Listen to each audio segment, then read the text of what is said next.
queridos hermanos. Cantemos a nuestro Dios. Rey de reyes, Señor de señores, admirable. Consejero, Dios fuerte, Manuel, Dios con nosotros.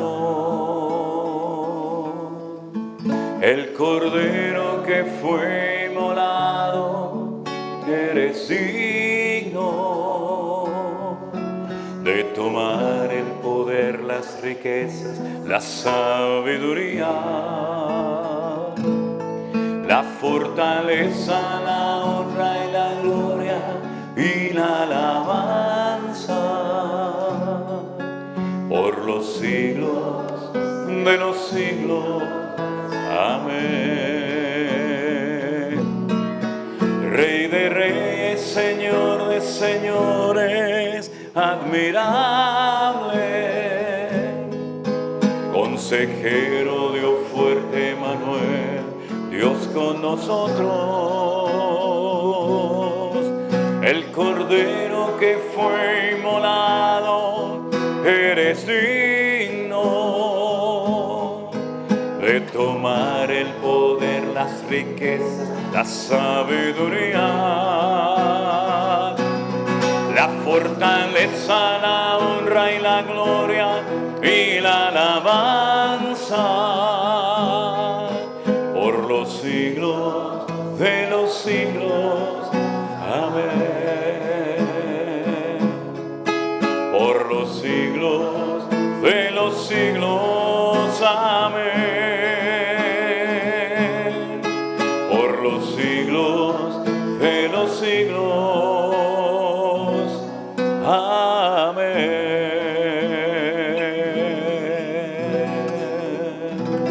Fuerte ese aplauso al Señor en este día. Aleluya. Amén. Amén. Amén. Amén. Aleluya. Dios es bueno. ¿Cuántos dicen amén? Dígale a su hermano, bienvenido hermano en esta mañana a esta reunión donde queremos alabar y exaltar el nombre, sobre todo nombre de nuestro Dios, al cual le damos toda la alabanza y la gloria en esta mañana. Aleluya. Gracias Señor Jesús. Tenemos la victoria en el nombre de Jesús. Yo no sé lo que a usted le han enseñado en su congregación. Cada uno enseña lo que quiere o lo que puede. Pero yo he observado a lo largo de mis más de 40 y pico de años sirviendo al Señor que hay creyentes que tienen una facilidad impresionante para ver al diablo por todas partes.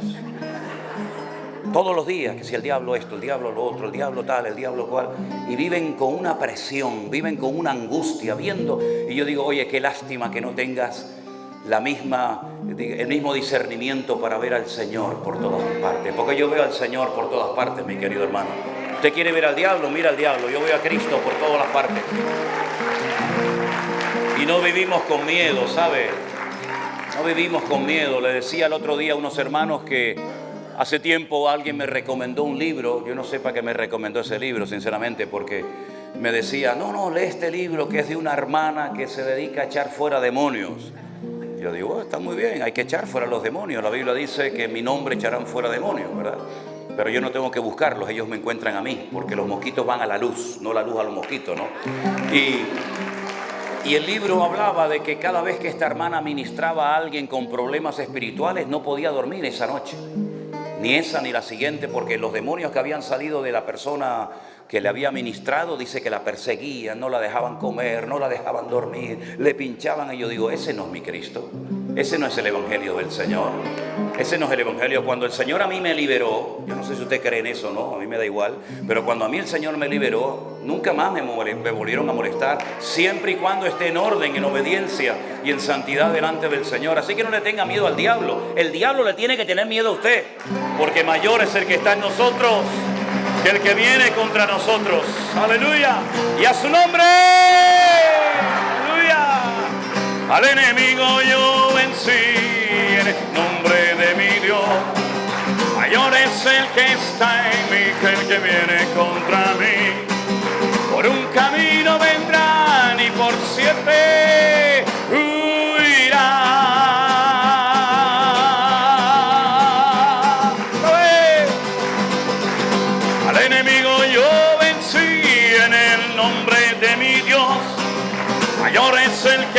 está en mí, que el que viene contra mí, por un camino vendrá, ni por 7 huirá. Aleluya.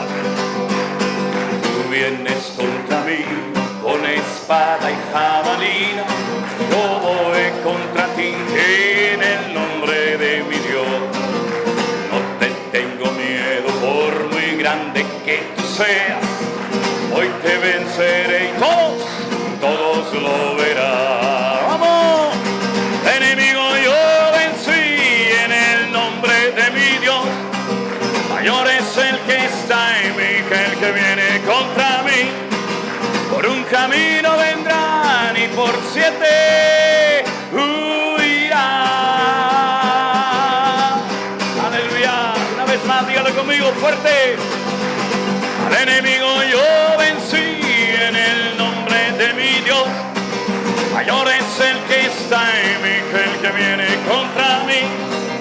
Por un camino vendrá y por 7 huirá. Aleluya. Amén. Y aunque nadie se atrevía a pelear contra el gigante, era día de victoria y de gloria para. Con mi onda y una piedra al gigante yo vencí, porque había provocado al Dios de Israel. ¡Aleluya! Al enemigo yo vencí en el nombre de mi Dios. No eres el que está en mí que el que viene contra mí. Por un camino vendrá, por 7 huirá. Fuerte, vamos arriba, vamos.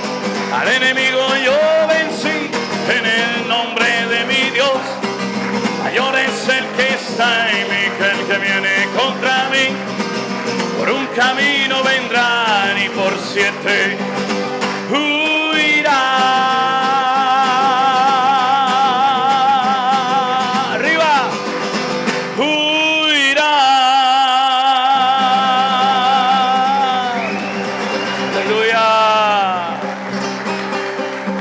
Huirán en el nombre del Señor, porque mayor es el que está en nosotros que el que viene contra nosotros. Amén, hermanos.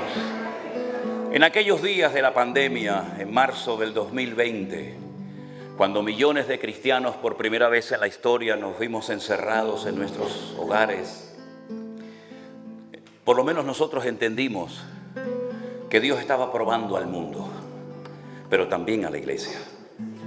Porque yo personalmente ya estaba cansado de oír constantemente: no tengo tiempo para orar, no tengo tiempo para leer la Biblia, no tengo tiempo para congregarme. Y yo decía: Señor, qué grande era. Ahora van a tener tiempo para orar, para leer la Biblia, para reflexionar, para pensar qué están haciendo con sus vidas. Porque muchos cristianos lo que estaban haciendo era jugar no sé a qué. En aquellos días el Señor puso en mi corazón que le dijera a todos los que encontrara por delante que hiciéramos un cartelito, que lo pusiéramos en la puerta de nuestra casa, en la nevera, donde fuera, que dijera: prohibido quejarse. Porque no era tiempo para quejarnos, era tiempo para meditar, para reflexionar y buscar a Dios. Y en aquellos días, cuando nosotros hacíamos los cultos a puerta cerrada, y Miriam me ayudaba en alabanza y Elena estaba allí en el sonido, y creíamos que no nos oía ni nos veía nadie, comenzamos a orar y a buscar de parte de Dios, y Dios comenzó a sorprendernos de una manera impresionante, como nunca en la vida nos podíamos haber imaginado. Prueba de ello es que, como resultado de aquellos días, esta reunión esta mañana se está celebrando aquí, y miles de personas, y solamente la eternidad nos demostrará cuánta gente en aquellos días se reconcilió con el Señor, cuántos volvieron a sus caminos. Cuánta gente que incluso no quería saber nada de Dios, ni de iglesias, ni de Biblia, ni de pastores, ni de nadie, volvieron otra vez a poner su mano en el arado, ¿verdad? Y en aquellos días comenzábamos a cantar una canción que fue casi como un himno, que nos ayudó y nos mantuvo y nos sostuvo. Y es esta canción que vamos a cantar en esta mañana. No solamente recordando aquellos días, sino recordando que lo que hay que es Lo que hay que hacer es mantener la fe y no tener miedo. ¿Cuántos dicen amén? Dale ese fuerte aplauso al Rey. Señor, aleluya. Lo importante es no temer y mantener la fe. Lo importante es no temer y mantener la fe. Y el que cree en Él no tiene miedo, aleluya, miedo a perder nunca la fe. Y al Rey del universo lo tenemos, de todo mal Él nos protegerá. Lo importante es no temer y mantener la fe. Lo importante es no temer y mantener la fe. Y el que cree en Él no tiene miedo, aleluya, miedo a perder nunca la fe. Rey del universo lo tenemos, de todo mal Él nos protegerá. Mi Shema, mi lo me faje, aleluya, y está en una leave. Velano y es el mele paola, me escucho mero tan ubicular. Lo importante es no temer y mantener la fe. Lo importante es no temer y mantener la fe.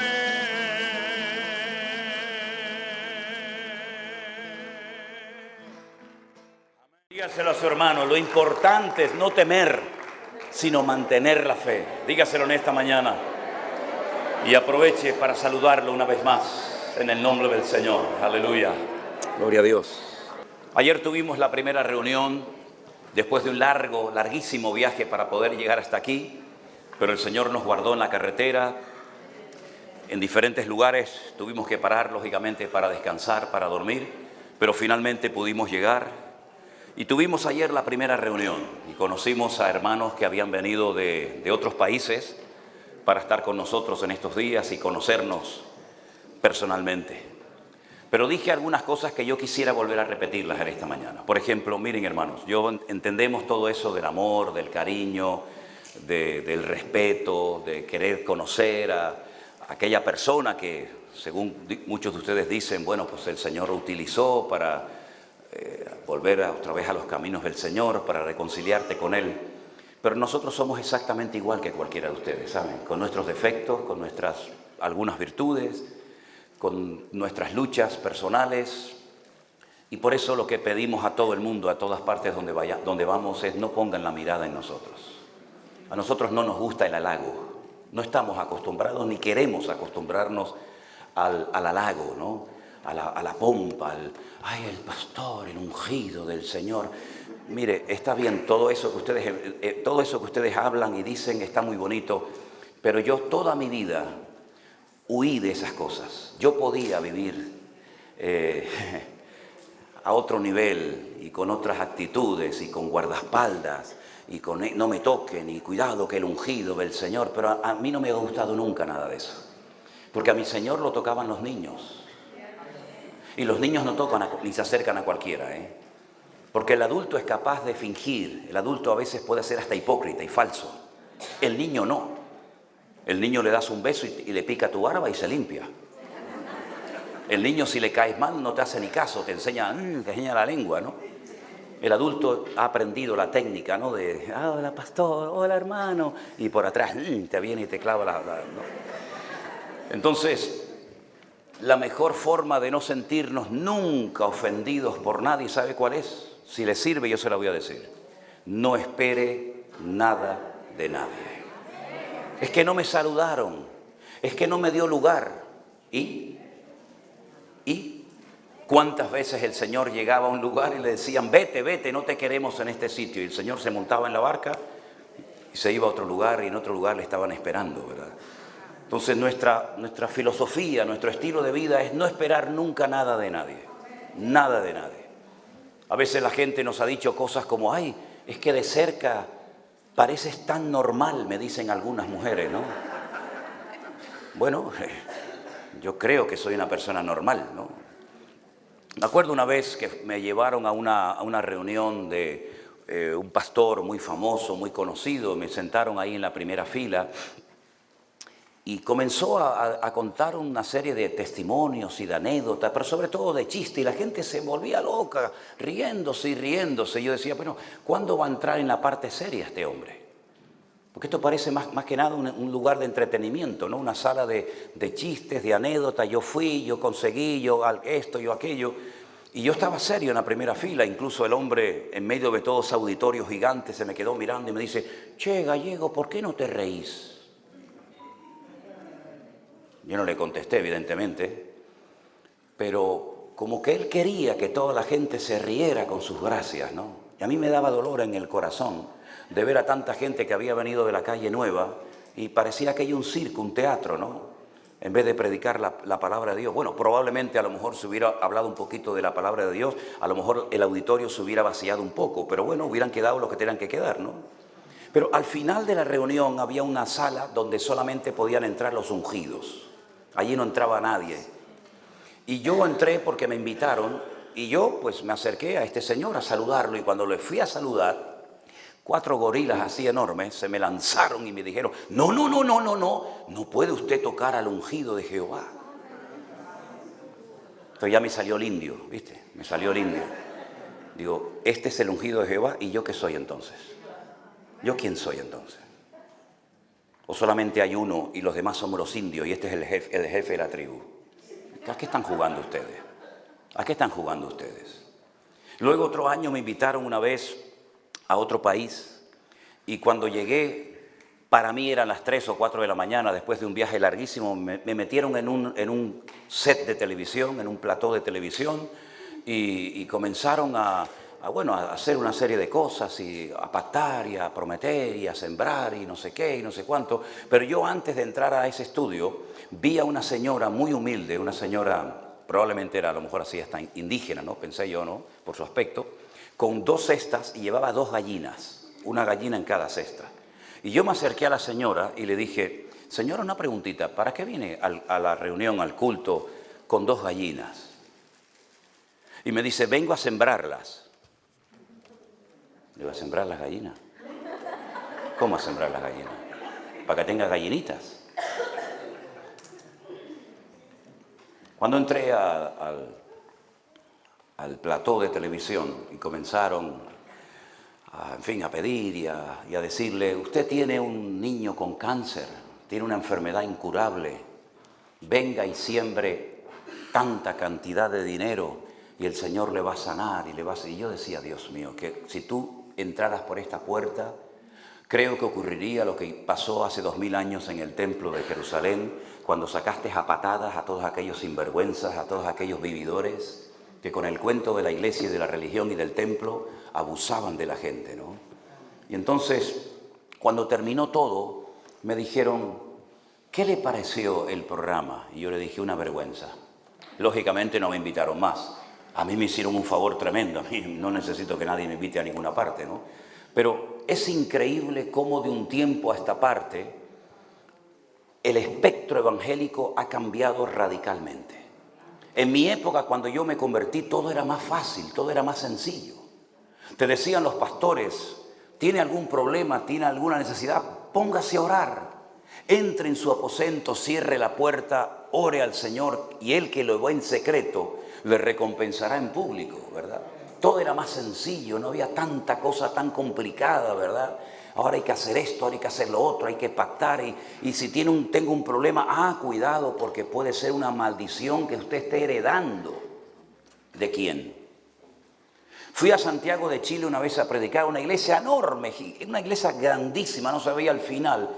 Y estábamos aquí en una banca, una serie de bancas enormes, y había un montón de pastores y tal. Y entonces cuando voy a subir a predicar, se me acerca al oído el pastor de la iglesia y me dice, usted dice que viene de España, ¿no?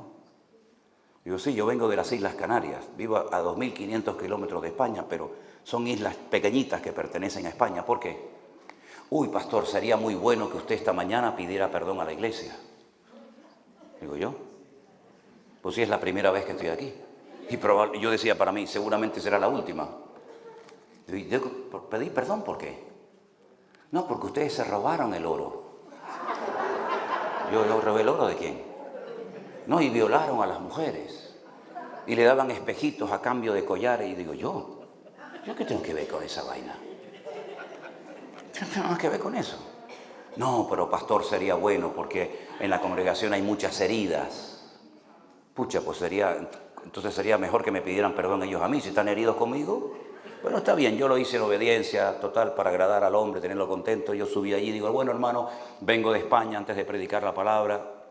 Quiero pedir perdón por lo que los españoles hicieron hace 20.000 años aquí en América, que se llevaron el oro, los barcos, la plata, no sé qué, no sé cuánto. Uy, ¿para qué fue aquello? En mi vida he visto un mover de Dios tan espectacular. O de la carne, vete tú a saber.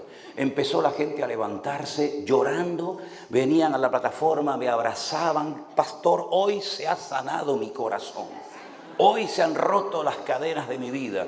Y yo decía, che, han estado 500 años esta gente con estas heridas. ¿Y qué han estado predicando? Y cuando participaban del pan y del vino, ¿cómo podían hacerlo si tenían heridas en su corazón contra gente que dice que les robaron el oro y la plata? Es increíble ver la cantidad de barbaridades y de cosas totalmente antibíblicas que han entrado a saco con toda la fuerza en las congregaciones y muchos se las han creído. Muchos se las han creído. ¿Se acuerdan anoche cuando les hablaba de aquel ciego que le faltaba el globo ocular, que tenía la cuenca de los ojos vacía? Y entonces los discípulos, al ver semejante espectáculo, que dicho sea de paso, en Israel una vez en la puerta de Damasco vi una vez a un hombre que tenía la cuenca vacía, no tenía globo ocular. Y le dijeron, Señor, ¿quién pecó? Porque esto no es normal que una persona pueda nacer de esta manera, ¿no? ¿Pecó él tal vez? ¿Pecaron sus padres? Y el Señor rompió, ¿verdad?, aquella actitud incorrecta y les dijo, ni su padre pecó, ni él pecó, sino que éste nació así, para que la gloria de Dios se pueda manifestar en él. Para que vean que no hay imposible para Dios. Entonces hay gente que vive con temor. Me acuerdo una vez predicando hace muchos años en una iglesia también de Alicante, el pastor me dice, sería bueno que hicieras un llamamiento, que todos pasaran adelante y que oraras por cada uno de ellos. Yo decía, no voy a terminar aquí nunca, ¿no? Pero bueno, empecé a orar y yo le preguntaba, hermano, ¿usted por qué quiere que ore por usted? Y usted, y todos decían lo mismo. Entonces me subí al púlpito y digo, siéntense otra vez todos, voy a volver a predicarles la palabra.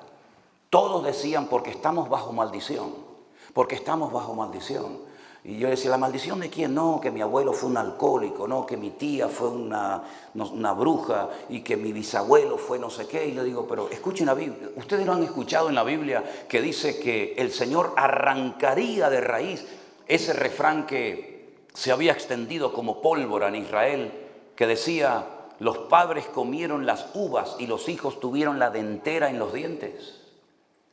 Son inventos que ustedes se sacaron no sé de dónde, pero el padre no llevará los pecados del hijo, ni los hijos llevarán los pecados de los padres, sino que el alma que pecare, esa es la que morirá. Y entonces me sacaban el famoso texto mutilado y manipulado, donde me decían, no pastor, pero la Biblia dice que Dios visita la maldad de los padres sobre los hijos hasta la tercera y hasta la cuarta generación. Y yo le decía a esa gente, siga. ¿Cómo que siga? Siga, está mutilando el texto, hermano. Dios visita la maldad de los padres sobre los hijos, es verdad, hasta la tercera y cuarta generación de los que me aborrecen. ¿Usted aborrece a Dios? ¿Su nombre está escrito en el libro de la vida? ¿Usted ha nacido de nuevo? ¿Usted ha sido redimido por la sangre de Jesucristo? ¿Usted forma parte del cuerpo de Cristo? ¿Sí o no? Sí. Entonces, ¿qué me está hablando? Yo no aborrezco al Señor. ¿Por qué no se aprende en el texto que dice sobre 1000 generaciones será bendita la generación del justo? ¿Por qué se quedan con un texto que encima lo cortan, encima lo mutilan? Y le hacen creer a la gente que cuando usted no tiene un buen trabajo, o su marido se ha ido con otra, o su hijo ha caído en las drogas, o usted está enfermo y no se cura a pesar de que ha orado y tiene fe y lo han ungido, etcétera, etcétera, es porque a lo mejor está en pecado, a lo mejor no tiene fe, o tal vez es el castigo de la herencia espiritual de sus antepasados. ¿De dónde sale eso, hermano? Cuando la palabra de Dios dice en Gálatas que Cristo se hizo maldición por nosotros para que heredásemos bendición. Es verdad que hay maldiciones y consecuencias del pecado que a veces los hijos y los nietos heredan. Pero la conversión, el nuevo nacimiento, hace que las cosas viejas pasen y aquí todo es hecho nuevo. Y no podemos vivir bajo la teología del miedo. Incluso voy más allá. Iglesias que hacen cultos de liberación para cristianos. Y siempre liberan a los mismos. Culto de liberación los miércoles por la tarde. La iglesia son 40 o 50 personas. Ok, oran, liberan a todos. La semana que viene, otra vez culto de liberación. Todos son los mismos. Entonces, salieron y entraron, salieron y entraron, salieron y entraron. Y nunca son libres, como un círculo vicioso, ¿no? Incluso algunos dicen, no, pero tiene que pactar, tiene que ofrendar, tiene que dar dinero para romper este yugo sobre su vida. Y todo eso ha calado en la vida de muchas congregaciones. Y lo peor de todo es que hay pastores que predican esto y la gente se lo cree. Porque se ha producido un distanciamiento del libro, de la palabra de Dios. Y la gente se atreve a decir amén a cualquier cosa. ¿Por qué? Porque lo dijo el pastor. Como si el pastor fuera el dueño de la iglesia. Como si el pastor fuera Dios. Y todo lo que el pastor dice, aunque sea el mayor disparate del mundo, como lo dijo el siervo del Señor, hay que decir amén. Y como hay algunos que les gusta que la gente les halague y que les tengan en una consideración excesiva, pues son capaces de enseñar esas cosas para que la gente no se vaya. Porque cuanto más gente tengan en la iglesia, son más diezmos y más ofrendas. Y si predicas claramente la palabra, algunos se pueden sentir ofendidos y entonces baja la economía de tu bolsillo.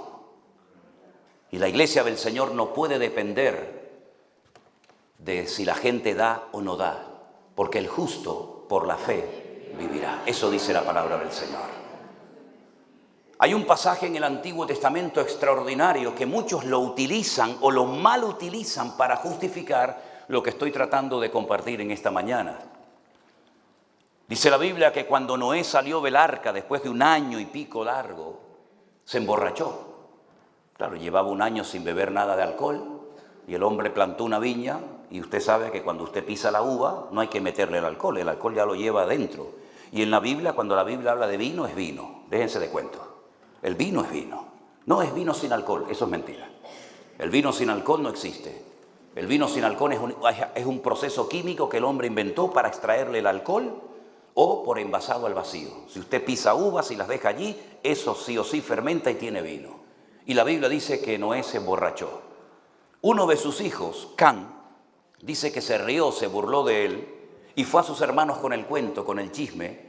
Y entonces sus hermanos dice que caminando de espalda lo cubrieron para no avergonzar a su padre. Cuando su padre le pasan los efectos del alcohol, la palabra del Señor nos dice que él maldice a alguien que no existía. Él no maldijo a Can, él maldijo a Canaán, maldito sea Canaán. Y Canaán no existía, Canaán era el hijo, sería el hijo que en el futuro tendría Can. Los 3 hijos de Noé fueron Sem, Can y Jafet. Y Canaán es el nieto de Noé, hijo de Can. Y aún no había nacido, pero ya lo maldijo. Y es interesante notar que cuando el Señor decide trasladar, sacar de la esclavitud de Egipto a su pueblo Israel, ¿a dónde lo quiere llevar? A la tierra de Canaán. Y los cananeos estaban todos bajo aquella maldición que había proferido, que había lanzado tiempo atrás Noé, bajo los efectos del alcohol, cuando se le fueron. ¿Y cómo eran los cananeos? Bueno, era una promiscuidad sexual terrible. Se acostaban con todos. Todo esto de la zoofilia, todo esto de todas las depravaciones habidas y por haber, son de origen cananeo. Y no solamente eran personas con una promiscuidad sexual terrible, sino que además eran tremendamente idólatras. Y si usted lee todos los ídolos que adoraban, Baal Peor, Baal Zipor, etcétera, etcétera, fíjese, estudie cómo se adoraba y cómo se honraba a esos dioses. Algunos de ellos, las ofrendas eran de excrementos humanos. Cosas terribles. Los cananeos era de lo peor que había, hasta el punto que el Señor le dijo a Moisés: han contaminado mi tierra. Y yo tengo que hacer algo para limpiar y purificar mi tierra nuevamente. Y allí fue donde el Señor lleva a su pueblo, para que su pueblo, que tiene que ser luz y tiene que marcar una diferencia, rompa definitivamente con ese estilo de vida, esa filosofía de vida, esas maldiciones, y marquen una diferencia. Pero lo curioso es que como Amalek, el peor enemigo que tuvo Israel, que puso de rodillas a orar a Moisés, vivía en el sur, el Señor dice: para que no se atemorice mi pueblo, en vez de entrar por el sur, le hace un rodeo y entran del este hacia Canaán, por lo que hoy en día sería Jordania, en aquel tiempo Moab.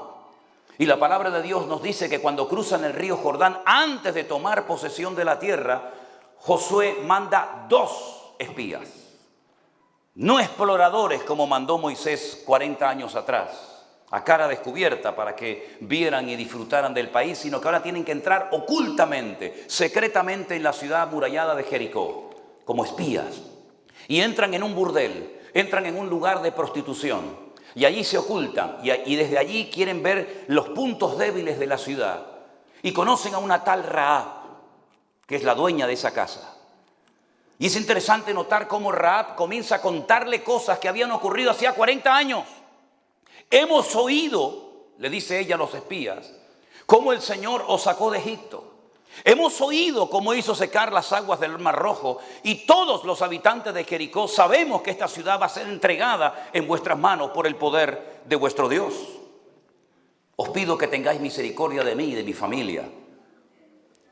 Ellos le dijeron: si no nos delatas, si no le cuentas al rey y a sus habitantes que hemos estado en tu casa y que vamos a conquistar la ciudad de Jericó, por muy cerrada que esté, te salvaremos la vida a ti y a toda tu familia. Para identificar dónde está tu casa, porque había muchas, ata este cordón de color grana o rojo en la ventana, y cuando entremos en la ciudad, los soldados sabrán que en esa casa no hay que entrar, no hay que hacer ningún daño. Es interesante notar que el dato que nos da la Biblia sobre la casa de Rahab es que ella vivía entre muro y muro. No solamente había un muro que cerraba el perímetro de la ciudad, sino que había un doble muro. Eran como círculos concéntricos. Si atacaban uno, aún quedaba el otro. Y ella vivía entre un muro y el otro muro. Ahí estaba su casa. Y cuando se produce la conquista de Jericó, la Biblia dice que todas las murallas de Jericó cayeron de arriba abajo. No cayeron de afuera hacia adentro, ni de adentro hacia afuera, sino como aquella imagen que tenemos todavía en la mente de las torres gemelas. Cuando se desmoronaron sobre sí mismas, las murallas cayeron y la casa de Rahab permaneció. Porque caerán a tu lado 1000 y 10.000 a tu diestra, mas a ti no llegará, por cuanto has puesto tu confianza en el Señor. Y la Biblia nos enseña que Rahab se incorpora a la vida del pueblo de Israel. Deja la idolatría, deja la prostitución y se casa con un israelita que probablemente fue uno de aquellos espías que visitó su casa, llamado Salmón. Y queda embarazada al poco tiempo. Y tienen un hijo que es muy conocido en la Biblia porque llegó a ser uno de los hombres más ricos de su época. Un terrateniente, dueño de enormes tierras, llamado Booz. Y Booz, tiempo más tarde, se casa nada más y nada menos que con una moabita convertida al Señor, llamada Ruth. Y al poco tiempo queda embarazada y tuvieron un hijo llamado Obed. Y Obed tuvo a Isaí. E Isaí tuvo a David, y de David, de la tribu de Judá, viene nada más y nada menos que nuestro Señor Jesucristo. Fíjense cómo la conversión al Señor, la renuncia al pecado y a la idolatría trazó una línea, y Rahab pasó de ser una cananea bajo la maldición de los cananeos a una mujer que forma parte nada más y nada menos que de la mismísima genealogía de nuestro Señor Jesucristo. Si eso pasó antes de la muerte del Mesías, si eso ocurrió antes de que el velo del templo fuera rasgado y antes de que la sangre de Cristo fuera derramada, ¿cuánto más la sangre de Jesucristo cubrirá nuestros pecados, borrará nuestras iniquidades y podremos ir de gloria en gloria, de victoria en victoria y de triunfo en triunfo en el nombre del Señor. Así que si a usted le están enseñando que usted como cristiano todavía puede tener algún demonito por ahí suelto o alguna maldición, no haga caso. Salga corriendo de ese lugar donde se ha corrompido la sana doctrina y donde le están enseñando cosas que no tienen nada que ver con el verdadero evangelio del Señor Jesucristo. Hay gente que no sale de iglesias porque tienen miedo a perder el cargo, cuando el Señor lo que quiere es que tengamos carga por la obra de Dios, pasión por las almas. Pero hay gente que no sale por el cargo, porque si salen de ahí se quedan sin nada, porque su identidad no la tienen de Cristo, su identidad la tienen del cargo que le dieron, que el que te lo dio mañana te lo puede quitar. Hermanos queridos, cuando vamos a la palabra de Dios nos encontramos que Dios es el que levanta, Dios es el que respalda, Dios es el que apoya, Dios es el que bendice, no dependa del hombre. Hay pastores que no se atreven a predicar claramente la palabra de Dios porque la iglesia los echa, los bota, les dice que se vayan porque es muy duro su mensaje. Yo estoy seguro que hoy en día Cristo en muchas iglesias no lo invitarían a entrar. Totalmente convencido. Estoy seguro que en muchas congregaciones el Señor no sería bien recibido. Ya le pasó en su época, que incluso dice la Biblia que después de haber predicado la verdad y la palabra, sus discípulos le dijeron al Señor: Señor, hoy ha habido gente que se ha marchado ofendida de la reunión. Hay que corregir el fallo, ¿no? Llámenlos de nuevo, díganle que vengan, les vamos a pedir perdón a todos. Y a partir de ahora voy a bajar las exigencias del Evangelio para ser más famosos, más populares y tener mucha gente. ¿Hizo eso el Señor? El Señor más bien hizo todo lo contrario. Incluso les dio la opción a sus discípulos: si ustedes también se quieren marchar con ellos, aprovechen y váyanse también. Porque el Señor Jesucristo no se casaba con nadie, ¿me explico? El Señor Jesucristo vino a enseñar aquellas verdades ocultas que desde la eternidad habían estado ahí esperando su cumplimiento. Y cuando el Señor Jesucristo vino, enseñó verdades ocultas que pueden traer libertad a los oprimidos, vista a los ciegos y sanar a los quebrantados de corazón. Y esa fue la unción que él recibió. El Espíritu de Jehová, el Espíritu del Eterno Dios me ha ungido para dar libertad a los cautivos, para dar vista a los ciegos, para sacar, ¿verdad?, de las mazmorras de opresión espiritual a la gente, para que sean verdaderamente libres. Porque lo único que puede traer libertad a tu vida es conocer la verdad de Cristo. Él dijo: conoceréis la verdad. Tendrás intimidad con la verdad. Y la verdad en sí misma te hará libre. Y si alguien aquí en esta mañana, en esta reunión, o cuando escuchen este culto, te preguntas qué es la verdad, dónde está la verdad tiene nombre y se llama Cristo. Él dijo: yo soy el camino, no un camino, el camino. ¿Qué diferencia aquella muchacha endemoniada o tomada por espíritus engañadores que decía: estos son siervos del Dios Altísimo que os hablan de Dios y os enseñan un camino? Jesús no dijo: yo soy un camino, no hay otro camino, no hay Buda, no hay Mahoma, no hay Krishna, hay un solo camino, hay un solo nombre bajo el cielo dado a los hombres y se llama Jesucristo, el Hijo de Dios. Y ese camino nos lleva por la verdad y nos lleva a la vida, al corazón del Padre. Y no hay otro nombre, no hay otro nombre, ni otro fundamento más que Jesucristo, hombre. ¿Por qué ha entrado tanto temor en las iglesias hoy en día? Porque la verdad se ha mezclado con mentiras. Y no hay peor mentira que una verdad a medias. Y por una parte, la gente confía en Dios, pero todavía sigue habiendo creyentes que de vez en cuando leen el horóscopo a ver lo que les dice. Sí, ríanse. Y todavía hay algunos creyentes que juegan a los juegos de azar y a las loterías. Por si acaso el Señor me quiere bendecir, ¿verdad? Y todavía hay algunos creyentes que tienen miedo a tantas cosas, a las cuales tú le has dado ese poder y esa autoridad, pero no la tienen, pero tú se las has dado. Todavía hay creyentes que son esclavos de sí mismos, de complejos, de traumas, de viejas heridas del pasado, que todavía la tienes abierta y cuando hablas de ella parece que te acaban de hacer la herida hoy y hace 20 o 30 años que te pasó eso, que dicho sea de paso, a lo mejor hasta el Señor lo permitió, para que a través de esa herida, de ese trauma que sufriste, hoy puedas ayudar a otros a salir de ese callejón sin salida en el cual se encuentran, pero que tú has logrado salir porque Dios ha iluminado tu rostro y te ha dado libertad para compartirla con los que se encuentran cautivos.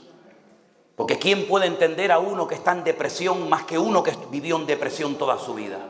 ¿Quién puede ayudar a otro drogadicto mejor que uno que estuvo en el infierno de la droga? ¿Quién puede ayudar a alguien a salir de la pornografía más que alguien que fue un esclavo de la pornografía, del alcohol o de cualquier otra atadura o cualquier otro vicio? ¿No te das cuenta que la vida es una escuela y que todas las experiencias que has tenido, incluso las que te han hecho llorar, que han sido las mejores? Porque lo que se aprende llorando nunca se olvida. Lo que te hace sufrir y llorar nunca se olvida. Y esas heridas que han tenido que ser tratadas y cicatrizadas por el Señor son las que te han capacitado y te dan autoridad para poder entender a una persona cuando estás hablándole o ministrándole o orando por él o por ella, porque tú has estado en su lugar, pero ahora estás fuera porque Cristo te ha hecho libre. Y este proceso no solamente de salvar y de ganar almas, sino de restaurar vidas, también es tan bíblico como predicar el Evangelio.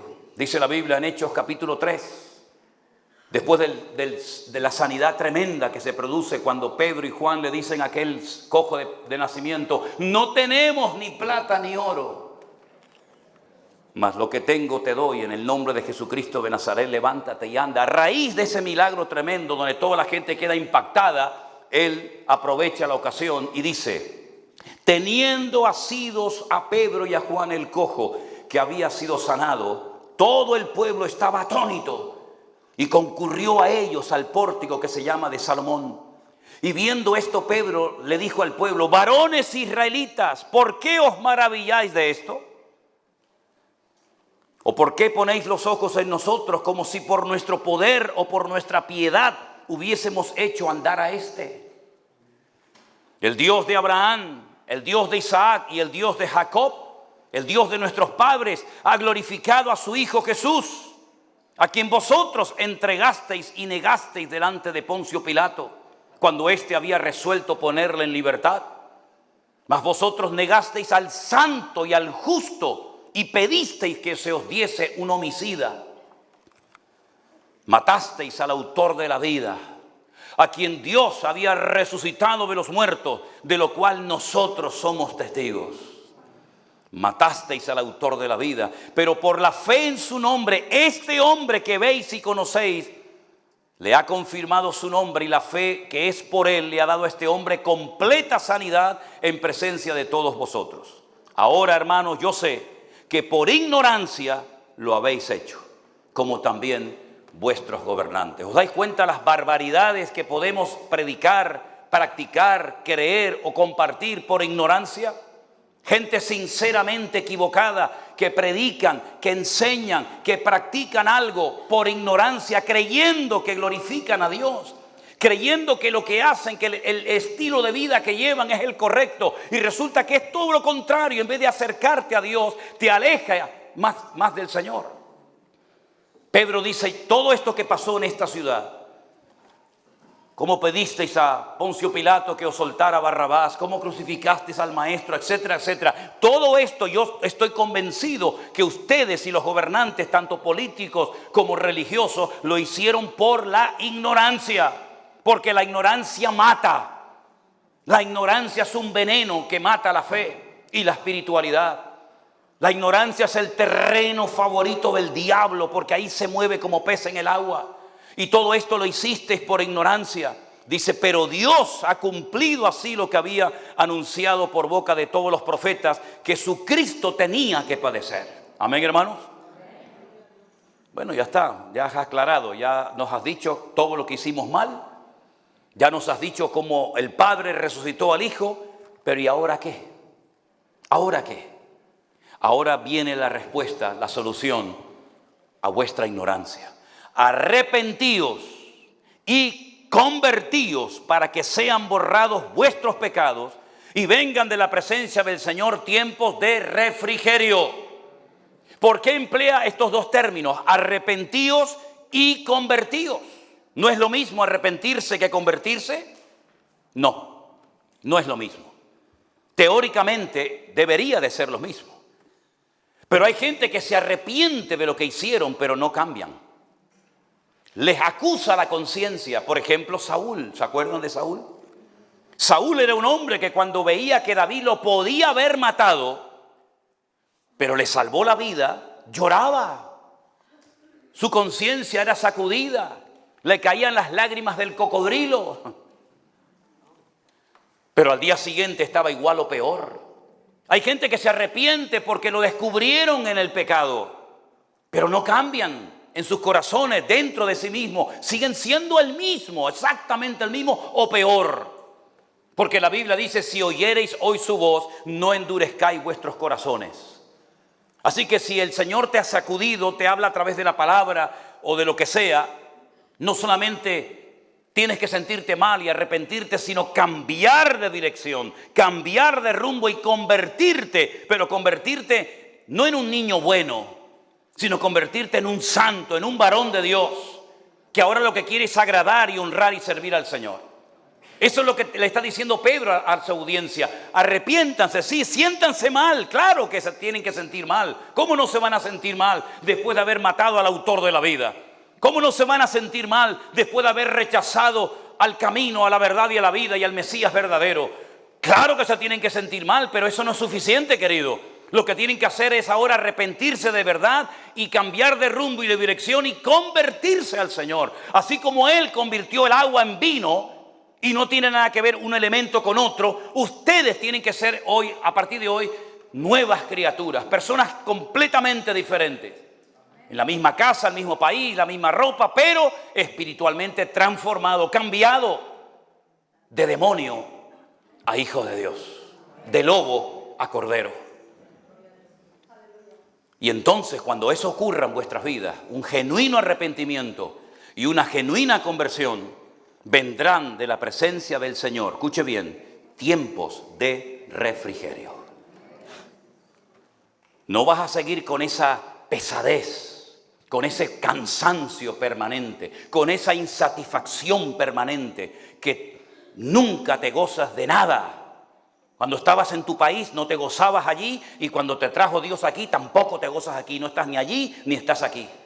Y cuando llueve te quejas, y cuando sale el sol te quejas, y cuando gobierna uno te quejas, y cuando gobierna otro te quejas, y continuamente una insatisfacción, una falta de refrigerio espiritual a tu alma, siempre cansado, siempre quejándote. Cuando no es el diablo es el pastor, cuando no es el pastor es la iglesia, cuando no es la iglesia es Dios, cuando no es Dios es el hermano que no me entiende, o mi marido que no me entiende, o mis hijos que no. Y siempre todos son los culpables menos tú.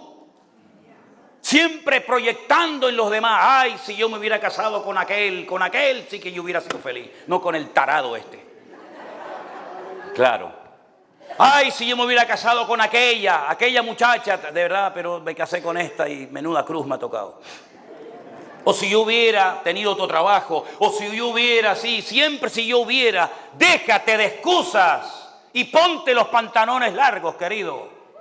Siempre echándole la culpa. Te puedes cambiar de país, pero si tú no cambias por dentro, serás el mismo desgraciado aquí, en Japón, en Argentina, en México, en Perú o a donde quiera que vayas. Te puedes cambiar el color de pelo, te puedes cambiar de sexo, te puedes cambiar de quiera. Lo que tienes que cambiar es tu corazón, mi querido hermano. Pero Dios no se mete donde no lo llaman. Por eso hay gente que no cambia. Da igual la iglesia que vayan, ¿eh? Hay gente que ha recorrido todas las iglesias de la ciudad. Siempre los demás tienen los problemas. No digo que no haya algunas razones, ¿no? Pero cuando tú siempre estás viendo los defectos en los demás y nunca los tuyos, tú tienes un problema. Tú tienes un grave problema.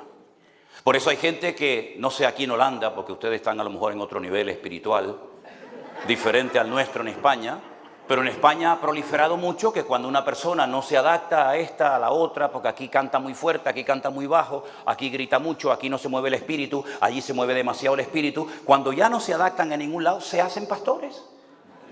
Se hacen pastores. Alquilan un local, compran 20 sillas, ponen catapum chimpum, vida nueva, vida vieja, vida renovada, el vino que va, el vino que viene, yo qué sé el nombre que le quieran poner. Se pone la chaqueta, la corbata y ahora es pastor. Ahora eres pastor. Y ese es el juego del mundo evangélico, donde hay un montón de chiringuitos, como llamamos nosotros, un montón de iglesitas, una aquí, una allá, una por acá, una por allá, pero esta salió de esta salió de la otra, aquí está el tío, aquí está el primo, aquí está el sobrino, aquí está el cuñado, y el diablo dice, déjalos que sigan jugando. Déjalos que sigan jugando. Mientras tanto yo estoy haciendo mi obra. Y mientras tanto yo estoy ocupando el terreno que estos que no saben ni lo que son, ni para lo que están en este mundo, a lo que se están dedicando. El tiempo de refrigerio del Señor es tan bíblico como la salvación de tu alma. Pero no vendrá refrigerio ni calma a tu corazón si no hay un genuino arrepentimiento y un verdadero cambio en tu corazón. Y hay creyentes que se engañan a sí mismos. Y podríamos hablar horas, días, semanas y hasta años, me atrevería a decir, de la cantidad de personas y de la cantidad incluso hasta de iglesias que entraron en un círculo vicioso, creyendo que lo que hacían, creyendo que lo que practicaban, creyendo que lo que estaban, viviendo y creyendo era lo correcto. Y hace mucho tiempo que el Señor ya se había ido de esos ambientes. ¿Se acuerdan ustedes de la iglesia de Corinto?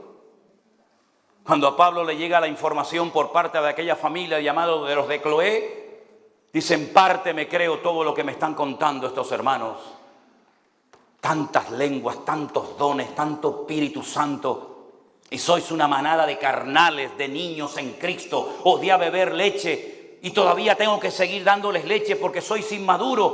¿Y cómo sé que sois inmaduros y carnales? Porque hay celos entre vosotros. Y peleas y cismas y divisiones. Yo soy de este, yo soy de aquel. No, a mí no me gusta. ¿Quién predica el domingo? A mí ese no me gusta. Yo vengo el próximo domingo. No sois carnales y andáis como hombres. ¿Qué es Pablo? ¿Qué es Apolos? ¿Cómo es posible que haya casos de inmoralidad que ni siquiera el mundo practica y ustedes hacen el culto y nadie se inmuta, nadie se siente mal, nadie se siente aludido? ¿Cómo el pecador se siente cómodo en la iglesia cuando el pecador lo que tiene que sentirse es incómodo y buscar la reconciliación con su Dios? ¿Y la iglesia de la Odisea? ¿A cuántos nos gustaría ser miembro de la iglesia de la Odisea o pastor de esa congregación? A mí por lo menos no. La iglesia decía, nos hemos enriquecido, de ninguna cosa tenemos necesidad. ¡Wow! Es impresionante, ¿cómo puede hablar una iglesia así? Nos hemos enriquecido, sí, seguramente. De ninguna cosa tenemos necesidad. Y el Señor cuando le habla le dice, desventurados, pobres, ciegos, uncan vuestros ojos con colirio para que puedan ver. He aquí estoy a la puerta y llamo. Si alguno oye mi voz y abre la puerta, entraré a él, cenaré con él y él conmigo. ¿A quién le cantaba esa gente? ¿A quién le estaban haciendo el culto a esa congregación? ¿A quién? Si el Señor hace mucho tiempo que se había marchado de la iglesia y no se habían percatado, no se habían dado cuenta de que la gloria del Señor ya no estaba, como pasó en el templo de Jerusalén. Que la gente seguía subiendo al templo con sus diezmos, ofrendas, con sus sacrificios de animales. Y el Señor le dice a Ezequiel en el cautiverio en Babilonia, dice, ven Ezequiel, ven que te voy a mostrar lo que está pasando allí, ven para acá, mira. Y dice, métete por el agujero de esa pared para que veas lo que están haciendo allá adentro. Y dice que entró y vio todas las paredes llenas de los signos del zodíaco. Y dice, mira lo que están haciendo aquí. Y dice, no, pero hay más. Sigue metiéndote por la pared para adentro. Y dice que allí estaban adorando a la reina del cielo. No, pero sigue que hay más todavía. Y dice que allí estaban arremándose el ramo, estaban esnifando. Y míralo. Y dice, pero ¿cómo yo voy a habitar en este lugar? Y dice que de repente ve cómo la gloria de Dios se levanta y se va. Y la gente seguía yendo al templo, creyendo que Dios estaba allí. Y hacía mucho tiempo que el Señor se había marchado. ¿Tú eres realmente convertido, hermano? ¿Tú eres realmente convertida? Porque una cosa es que tú te hayas criado en el Evangelio, que tu mamá, tu papá, tu abuelita te hayan traído Que hayas asistido desde pequeñito a la escuela dominical, que te sepas todas las historias de la Biblia, de Jonás, de Sansón, de Dalila, de este y del otro. Y otra cosa es que tú hayas nacido de nuevo, querido. Tú has nacido de nuevo. Tú vives en orden, en obediencia y en santidad, o eres un calientabancos. O eres una persona que entra para buscar al novio y a la novia. Que entras para buscar trabajo porque te han dicho que aquí en la iglesia te pueden ayudar con los papeles. Y te pueden ayudar con la nacionalidad y con la ciudadanía y puedes conseguir un trabajo. ¿Tú vienes a la iglesia para eso? ¿O tú vienes a este lugar que es el hospital del alma para que el Señor cambie tu lamento en baile y para que puedas dejar el pecado, la desobediencia, la rebeldía y puedas caminar en santidad, en obediencia delante de Dios? ¿Cuál es el motivo? ¿Qué es lo que te impulsa a ti llamarte cristiano? Porque la Biblia dice que si alguno dice que cree en Él, tiene que andar y hablar y comportarse como Él anduvo y como Él vivió. El pecador nunca se puede sentir cómodo en la iglesia. El que aquí adentro en esta mañana está en fornicación, en adulterio, en mentira, no se puede sentir cómodo. Tiene que sentirse muy incómodo. Y el ambiente se te tiene que hacer irrespirable. Y decir, a mí este hombre no me gusta. A mí me da igual si te gusta o no, ¿Oíste? A mí me da exactamente igual. Ya con la edad que tengo, a mí me da igual si me aplaudes o si me apuñala, me da igual. Es que es muy fuerte, me da igual. Es que no tiene amor, que es que me da igual. A ver si me entiendes, me estás entendiendo, ¿no? Es que a mí me da igual lo que usted me diga, doña. A mí me da igual. Yo estoy aquí y he venido desde España conduciendo días y días y días y días. Durmiendo por aquí, durmiendo por allá. Para venir aquí a hablarte de la palabra de Dios y para decirte que Holanda necesita un pueblo santo, unido y lleno de la presencia de Dios. Y si no, no habrá ningún cambio en nuestras vidas.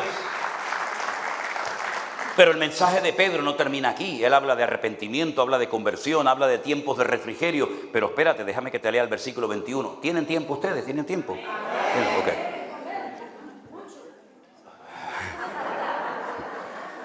Dice, a quien de cierto es necesario que el cielo reciba hasta... Es interesante este versículo.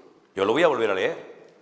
El Señor dice, ustedes tienen que arrepentirse y convertirse para que puedan venir de la presencia del Señor tiempos de refrigerio. No el Señor, sino tiempos de refrigerio enviados por el Señor. Porque el cielo tiene que recibir o retener al Señor hasta los tiempos de la restauración de todas las cosas, de la cual habló Dios por boca de sus santos profetas desde el tiempo antiguo. Ay, amigo, ahora entendemos por qué el Señor todavía no ha venido. Porque el Señor le está dando tiempo a la iglesia para que se restaure en todas las áreas de la vida. Y hay tantas cosas que tienen que ser restauradas entre nosotros. ¿Cuántos problemas y divisiones y peleas absurdas y ridículas se podían haber evitado en las congregaciones si hubiera habido más amor y menos protagonismo? Dios tiene que restaurar la santidad en la iglesia. Esa es una asignatura pendiente para mucha gente. Gente que lleva toda la vida viviendo con un señor o con una señora y te dice, mire, te presento a mi esposa, te presento a mi marido. Y lo miras a la cara y dices, ¿cómo? Bueno, pastor, aún no estamos casados. Pero el Señor sabe todo, me dice. Digo, sí, el Señor y yo también lo sé todo. Pero queremos servir al Señor. Y yo les digo, ¿a quién? ¿A qué Señor? ¿Al señor García? ¿Al señor Hernández? Porque si usted quiere servir al Señor, primeramente tendrá que predicarse a sí mismo antes de subirse a una plataforma y decirle a los demás cómo tienen que vivir cuando usted no sabe ni cómo tiene que vivir. Entonces tendrá primeramente que casarse. No, pero estamos casados delante de Dios. Oh. Una preguntita, ¿usted cuando viaja por ahí por el mundo lleva pasaporte o alguna cédula? Sí, claro, pastor, yo llevo... lleva pasaporte. Y cuando sale a la carretera, si lo para la policía y le dice, ¿me puede entregar la documentación del vehículo? ¿Usted lleva documentación? Sí, claro. ¿Y lleva el seguro al día? y no sé cómo se llama aquí, pero la ITV pasada, la revisión del vehículo. Y cuando se compra una casa, ¿tiene escrituras o la compró porque Jehová es mi pastor y nada me faltará? ¿Tiene escrituras? No, no tengo las escrituras, pastor. Ah, qué bueno. ¿Y por qué cuando usted quiere demostrar que está casado, por qué no puede demostrarlo con papeles, hermana? Ay, pastor, tengo una cita muy importante, tengo que marcharme, que dejé los niños solos en casa. Vaya a atender a los niños, hermanita. Vaya a atender a los niños. Vaya a atender a los niños. Y dígale que su mamá está viviendo en desorden, pero que tienen que ir al culto y portarse bien en la iglesia. Esa es la realidad de la iglesia evangélica. ¿O estoy diciendo mentira? Entonces, mis queridos hermanos, ¿cómo el Islam no se va a estar comiendo Europa? Si ellos saben lo que quieren y cómo conseguirlo. ¿Cómo no se van a estar cerrando iglesias por Inglaterra, Alemania, Holanda, Finlandia, Noruega y todas partes del mundo y convirtiéndose en mezquitas musulmanas? Cuando esta gente ora 5 veces al día, ayunan 40 días seguidos en el mes del Ramadán y son capaces de dar su vida por una causa que según ellos creen que es la correcta. Cuando hay creyentes que no dan su vida por el Señor porque están demasiado ocupados en sus propias vidas. Entonces, ¿de qué nos sorprendemos, mis queridos hermanos?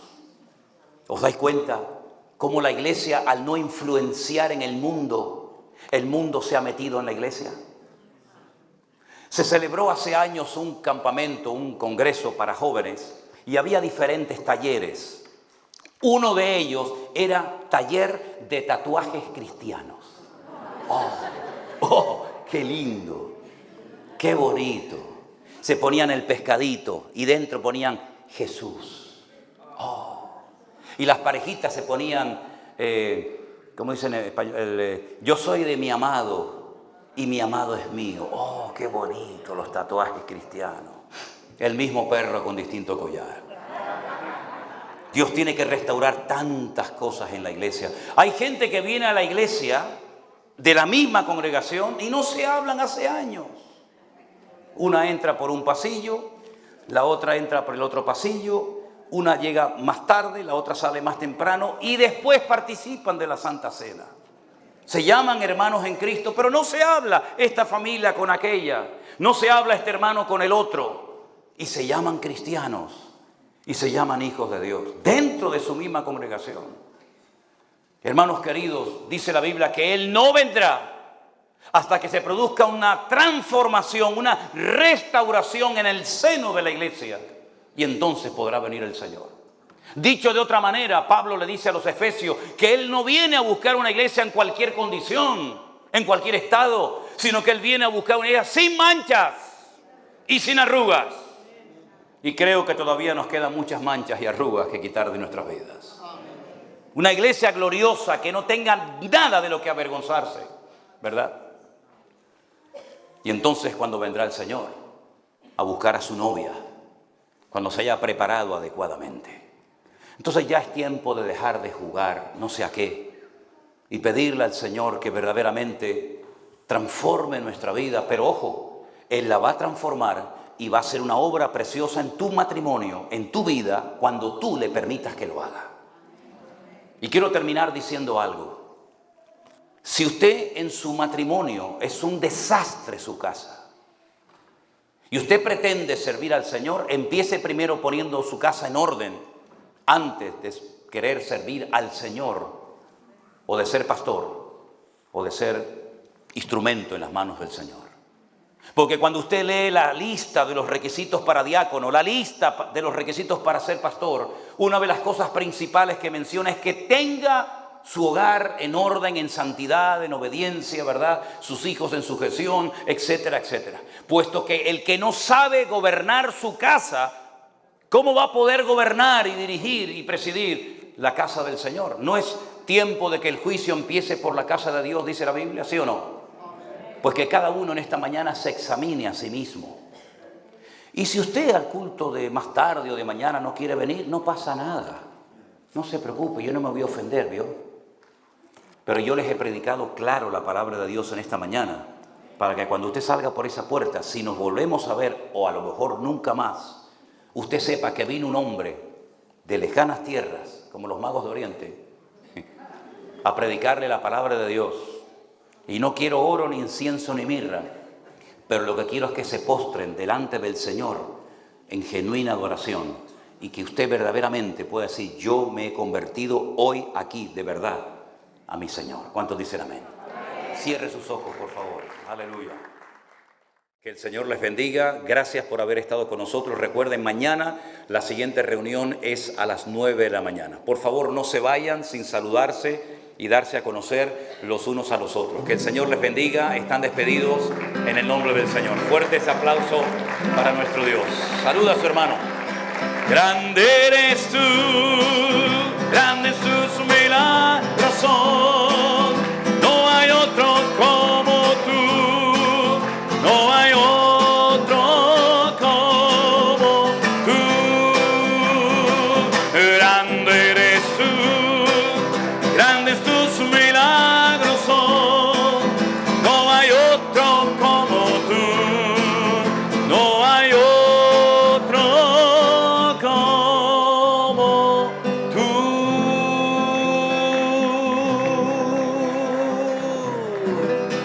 Dios les bendiga, hermanos.